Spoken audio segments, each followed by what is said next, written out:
इस कार्यक्रम के पुण्यार्चक हैं श्रीमती रेखा जैन, श्रीमती साधना जैन, श्रीमती ममता जैन, प्रसन्न कुमार जैन, श्रीमती समीक्षा जैन, प्रतीक जैन, साक्षी, प्राक्षी, प्रविष्टि, प्रज्ञान, अनविक जैन, नौहर कला परिवार। Firm messrs Champalal Jain, messrs Kakkaki builders, messrs PK Jain, railway collectorate Lalitpur. Shri Virendra Jain, Sangeeta Jain, Akshat Jain, SEBI, Akshata Jain एवं समस्त चूनावाला परिवार Lalitpur. Shri Keval Chand Jain, Rajesh Jain, advocate Nirmal Kumar Jain, civil engineer Parakh Jain, वास्तुविद एवं समस्त मिठिया परिवार कटरा बाजार ललितपुर।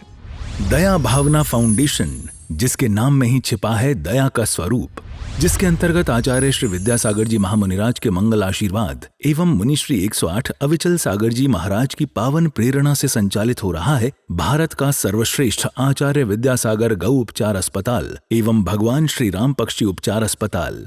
ग्वालियर झांसी हाईवे से 110 kilometre, Jhansi Kanpur highway, Jhansi Tikamgarh highway, Jhansi Shivpuri highway, Jhansi Lalitpur highway पर घायल, जख्मी, बीमार, दुर्घटनाग्रस्त गायों का एवं अन्य पशु पक्षियों का उपचार एवं संरक्षण का कार्य फाउंडेशन द्वारा किया जा रहा है। फाउंडेशन का भारत के प्रत्येक 4 लाइन, 6 लाइन एवं अन्य राष्ट्रीय महामार्गों पर प्रत्येक 150 से 200 किलोमीटर के अंतराल पर आचार्य विद्यासागर गौ उपचार अस्पताल संचालित करने का लक्ष्य है। आप भी दया भावना फाउंडेशन द्वारा किए जा रहे सराहनीय कार्य में आर्थिक सहयोग अवश्य प्रदान करें।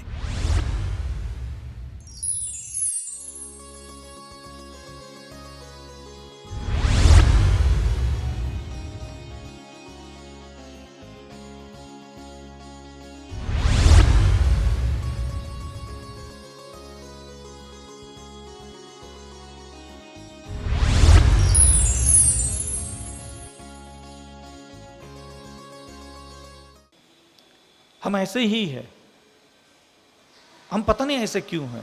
कई बार मैं ये प्रश्न पूछने के लिए स्वयं को भी भेजता हूं, विद्यासागर तुम्हें क्या चाहिए बताओ। अब मुनि बन करके बैठे और मैं प्रश्न पूछ रहा हूं, भाई तुम्हें क्या चाहिए बताओ ना।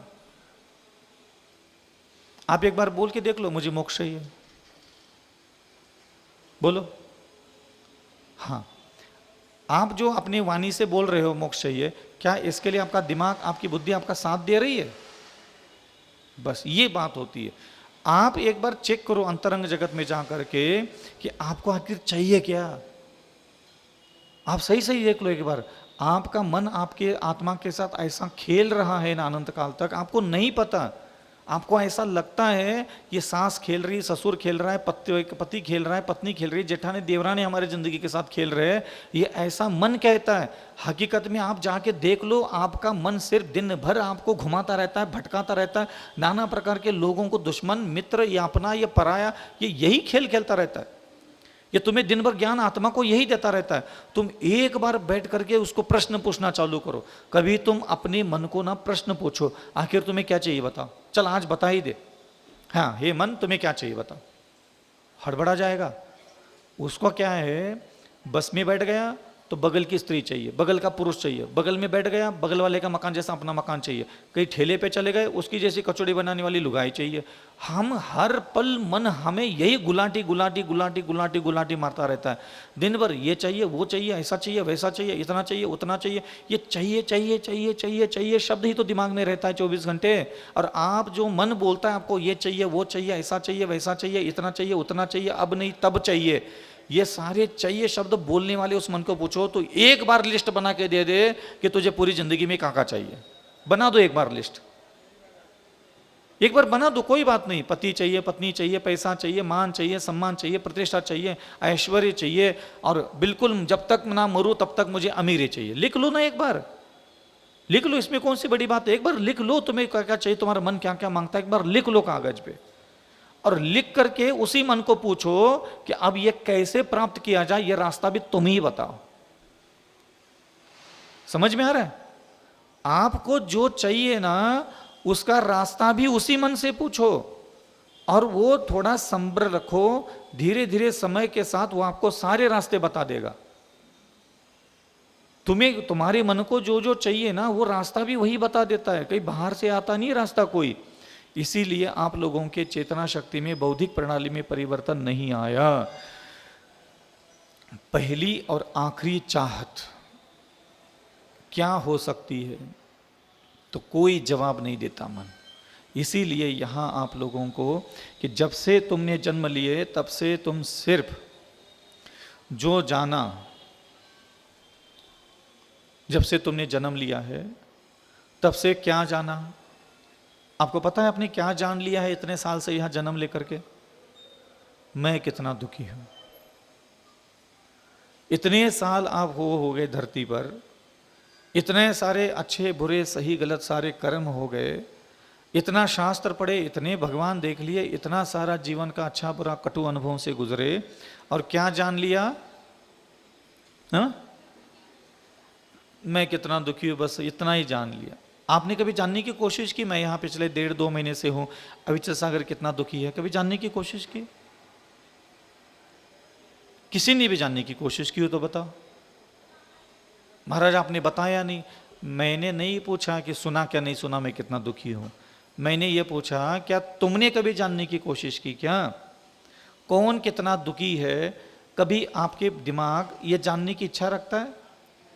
24 घंटे सिर्फ इतना ही दिमाग में होता है कि मेरे ये दुख है, मेरी ये परेशानी है, मेरी ये विपत्ति, मैं यहाँ अशांत हूँ, मैं यहाँ बहुत पीड़ित व्यथित दुखित, और कोई आकर के इसका कोई उपाय बता दे। ये चल रहा है हमारा। तुम्हारे ये मन के खेल खिलौनों की इच्छाओं की पूर्ति करने के लिए संसार में कोई भगवान, कोई गुरु, कोई मंत्र है ही नहीं, है ही नहीं। ये तुम मान के बैठे हो कि मंत्र पढ़ूंगा तो मेरे मन में जो जो चल रहा है सब पूरा होगा। ये तुम्हारे मन ने तुम्हें सिखाया ना, किसी किताब में तो नहीं लिखा। तुम्हारे मन ने मान के बैठा है कि ये भगवान सारे दुखों से नष्ट करेंगे। क्यों करेंगे भाई ये भगवान दुखों से नष्ट? और तुम क्या करोगे? तुम क्या करोगे बताना? तुम कुछ भी नहीं करोगे। तुम्हारा कल्याण कौन करेगा? मंगल कौन करेगा? तुम्हारा उद्धार कौन करेगा? तुम्हें पुण्य से कौन भरेगा? तुम्हारे पाप कौन कटवाएगा? आज भगवान जी साक्षात सामने आ जाए और आपको बोल दे चलो सब लोगों का मोक्ष जाने का समय पास आया है, सबके पास बस 2-2 घंटे बचे हैं, चलो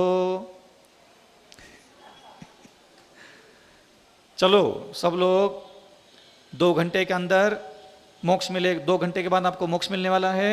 2 घंटे में सारे जगत के स्त्रियों को बहन मान लो, सारे जगत के दुश्मनों को माफ कर लो, सारे जगत के प्रत्येक जीव के प्रति विनय भाव रखो, सबके साथ जो राग द्वेष जोड़ के रखा है वो राग द्वेष जोड़ना बंद कर दो। तो 2 घंटे के बाद मैं आऊंगा और आपको मोक्ष भेजूंगा। क्या आपको लगता है भगवान 2 घंटे के बाद आ पाएंगे? वो बोल के तो गए, वचन तो दे के गए हो कि मैं 2 घंटे के बाद आऊंगा और आपको मुक्ति दिलवाऊंगा।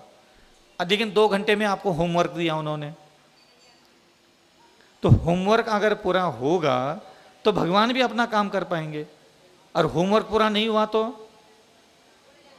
तो तुमने होमवर्क कभी किया आज तक? आज तक कोई होमवर्क नहीं किया। इसीलिए जब से जन्म लिया तब से अगर हमने कुछ जाना है, ना भगवान जाना, ना गुरु जाना, ना माता जानी, ना पिता जाना, हम दुनिया के सारे चीजों को जानना छोड़ करके अपना ही दुख जान लिया। एक बहुत अच्छी साधना मिलती है, काय वांग मनः कर्म योग। ये जितना भी आपको उपदेश सुनाया जाता है, ज्ञान दिया जाता है, उपदेशित किया जाता है, आपको श्रवण कराया जाता है उपदेशों का, ये आपके अंतःकरण में उतरता क्यों नहीं है? उसका मूल कारण मैंने बताया, मन का असंतुलित होना। असंतुलित का मतलब एकाग्र नहीं होना ये नहीं कह रहा हूं, उसके अंदर वो योग्यता ही नहीं है। जैसे बंजर भूमि में योग्यता ही नहीं है कि वो अच्छे बीज को अंकुरित कर सके, ऐसा हमारा मन की भूमि जो है वो मंत्र स्तोत्र पूजन पाठ जिनेंद्र भगवान की वाणी गुरु की वाणी को अंकुरित करने के योग्य नहीं है। इसलिए हजारों बार गुरु आकर के उपदेश के बीज छोड़ देते हैं और वो बीज नष्ट हो जाता है, और हम हर बार परेशान हो जाते हैं कि इतना सुन लिया, इतना कर लिया, हृदय में कोई अच्छे विचार प्रस्फुटित ही नहीं हुए। साधना नहीं करते आप लोग। साधना का सबसे अच्छा साधना मैं आपको आज बता रहा हूं। सबसे पहले हमारा जो शरीर है, इस शरीर की साधना पूरी करनी होती है। और हमारे जो शरीर है ये 3 चीजों से चलता है। इसको चाहिए होता है अन्न, इसको चाहिए होता है जल, और एक चीज चाहिए होती है शरीर को। पता है आपको क्या चाहिए?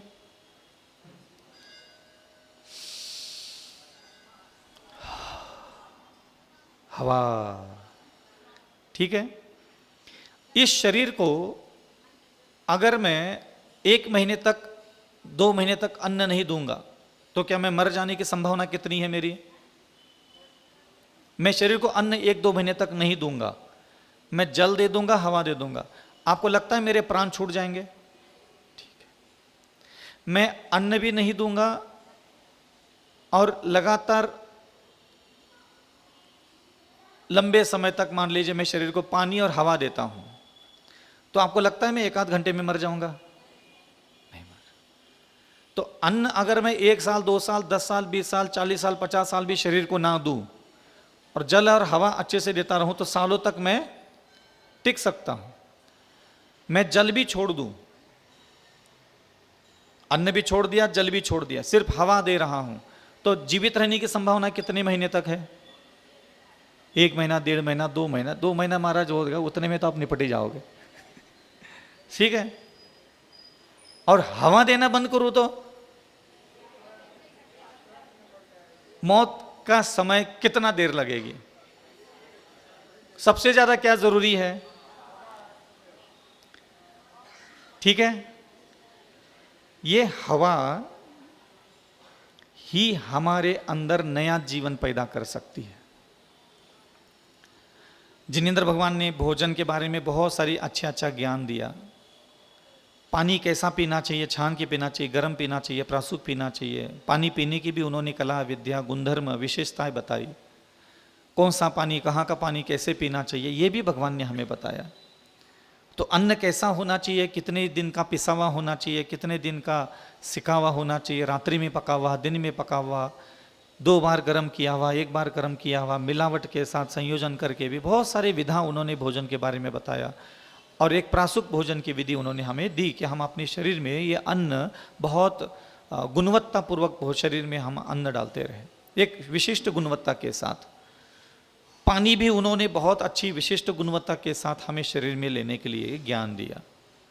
इसी प्रकार एक तीसरा जो चीज छूट जाती है, कभी भी लोग इसको व्यवस्थित लेने की कोशिश ही नहीं करते। जैसे हम भोजन के लिए सावधान है, जैसे हम जल पीने के लिए विवेकवान है, ऐसे हमें सावधान रहना चाहिए वायु सेवन करने में। आप लोग जिसको भौतिक जगत में प्राणायाम बोलते हो, प्राणायाम ये शरीर को पर्याप्त मात्रा में बहुत सुंदर सुगंधित गुणों से परिपक्व और अनेक प्रकार के औषधीय गुणों से युक्त हवा भी शरीर में पहुंचाना, ये हमारी जिम्मेदारी बनती है। ये मन जो है ये ना अन्न से तो बिगड़ता ही है, ये जल से भी बिगड़ता है, लेकिन ये मन जो है ये हवा के जैसा चंचल है, क्योंकि इसके अंदर हवा जा रही है गलत तरीके से। ये आपकी नासिका से जो शरीर में हवा जा रही है, अंदर श्वासोच्छ्वास आ रहा है, जा रहा है, चाहे आपके दिमाग को पता हो चाहे नहीं पता हो, लेकिन वो काम निरंतर चलता रहता है।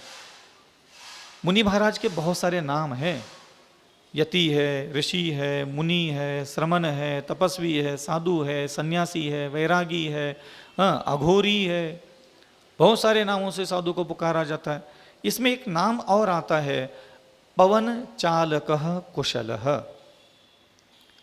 पवन माने वायु, चालक माने चलाने वाला, कुशल माने निपुण है। जो अपने शरीर के अंदर वायु कैसी जाना चाहिए, कितनी जाना चाहिए, किस प्रकार जाना चाहिए, इसका जिसको ज्ञान है उसको ही इंद्रिय विजेता और मन के ऊपर विजय प्राप्त करने का आनंद प्राप्त होता है। मंत्रों में मन एकाग्र करना जीवन की समस्याओं का समाधान नहीं हो सकता, वो बहुत दूर का विषय है। अभी यहाँ हम आपको साधना बता रहे हैं भूमि निर्माण करने की। मन कहाँ लगाना है ये मेरे प्रवचन का विषय नहीं होना चाहिए। मन को ऐसा निर्माण करना है कि उसमें स्वयं साक्षात आकर के परमात्मा विराजमान हो, अथवा कभी परमात्मा को मैं स्मरण करने के लिए बैठूं तो वो बिल्कुल बहुत बेहतर तरीके से हमारे मानस पटल पर आकर के विराजमान हो। ऐसा मन निर्माण हमें करना है, और मन का निर्माण होता है वायु से। आपको थोड़ा सा दिन में ये अभ्यास करना है कि अपने प्रातःकाल जैसे आप उठते हो, दोपहर में भी, शाम को भी, कभी भी कर सकते हैं, ऐसा कोई समय निश्चित नहीं है। बस इतना याद रखना कि आप लेटना नहीं, आलस प्रमाद में नहीं बैठना। सिंपल आसन लगा करके बैठे हो तो भी चलेगा, कुर्सी पे बैठे तो चलेगा, बेड पे बैठे तो चलेगा। मलमूत्र का प्रेशर नहीं होना चाहिए शरीर में, कि आपके दिमाग को ये नहीं लगना चाहिए भाई लोगों शंका की इच्छा हो रही है, सोच की इच्छा हो रही है, अन्य प्रकार के शरीर के मल की इच्छा नहीं होना चाहिए। जिस समय आप सारे कार्यों से मुक्त होकर के थोड़ा शांत समय है आपके पास, तो आपको क्या करना है, जिस वेग से आप श्वासोच्छ्वास ले रहे हो उससे 3 गुना कम वेग से आपको श्वासोच्छ्वास लेना है। जैसे कि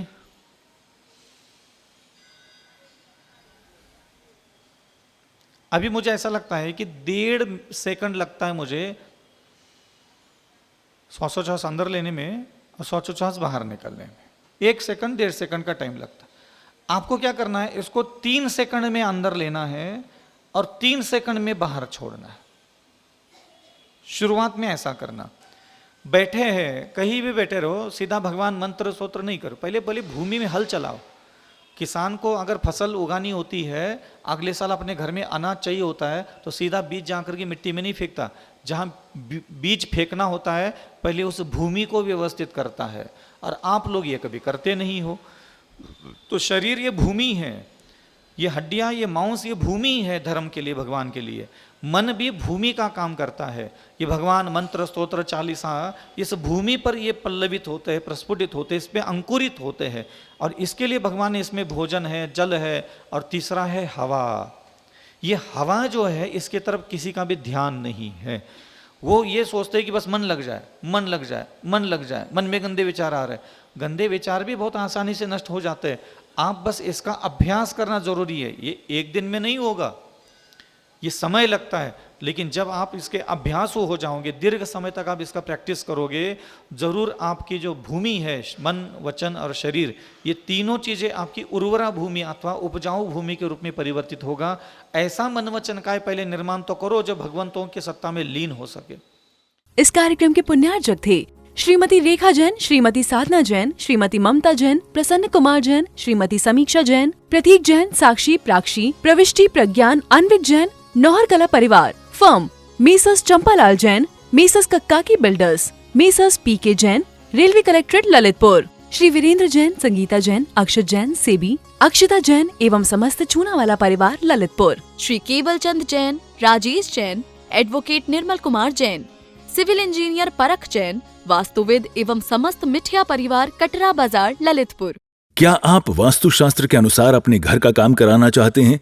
तो आज ही जुड़ जाइए सिविल इंजीनियर परख जैन वास्तुविद से, जो अपने वास्तु ज्ञान से कराते हैं सारा काम। जैसे पुराने घर का वास्तु बिना तोड़ फोड़ कर सही किया जाता है, कॉलोनी का लेआउट प्लान, वास्तु की 16 दिशाओं के अनुसार घर की प्लानिंग, वास्तु के अनुसार 3D एलिवेशन। हमारे यहाँ सारे कार्य वास्तु की 16 दिशाओं और 32 प्रवेश द्वार को ध्यान में रखकर किए जाते हैं। स्थान महाकाली लाइन, कटरा बाजार, ललितपुर। तो देर किस बात की, हर वास्तु से जुड़ी समस्या का निदान करेंगे सिविल इंजीनियर परख जैन वास्तुवेद। संपर्क सूत्र 9630845139।